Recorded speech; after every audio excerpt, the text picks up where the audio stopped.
ان دنوں انٹرنیٹ پر ایک ویڈیو بہت وائرل ہو رہی ہے جس میں بحرین کے بادشاہ کو اپنے ایک بہت بڑے روبوٹ باڈی گارڈ کے ساتھ دبئی ایئرپورٹ سے باہر آتے دیکھا جا سکتا ہے۔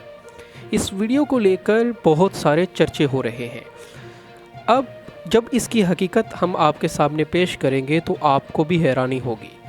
انڈین ٹائمز کے مطابق ابتدائی طور پر یہ ویڈیو ایک انڈین شہری نے نشر کی تھی، اور جب اس ویڈیو کی حقیقت جانی جائے تو یہ 2019 کی ویڈیو ہے۔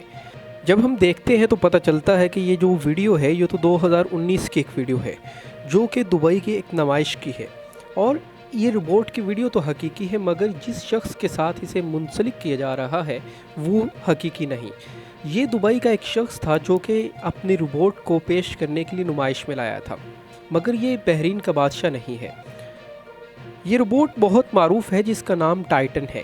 جب اسے بنایا گیا ہے دنیا بھر کے لوگ اس کے بارے میں جانتے ہیں۔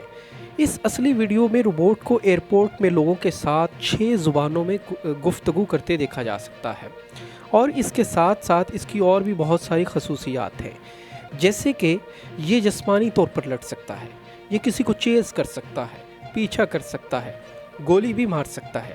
یہ ایک الیکٹرک ٹیزر سے لیس ہے، ایک پوشیدہ 360 ڈگری کیمرہ سسٹم رکھتا ہے، مطلب کہ جس طرف چاہے یہ مڑ سکتا ہے اور ویڈیو ریکارڈ کر سکتا ہے۔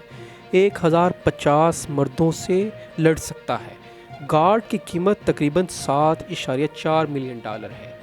مطلب یہ روبوٹ تو حقیقی ہے، لیکن یہ جس شخص کے ساتھ منسلک کیا جا رہا ہے وہ سب جھوٹ ہے۔ تو جب بھی آپ کے سامنے کوئی خبر آئے تو کوشش کریں کہ پہلے اس کی حقیقت جان لیں۔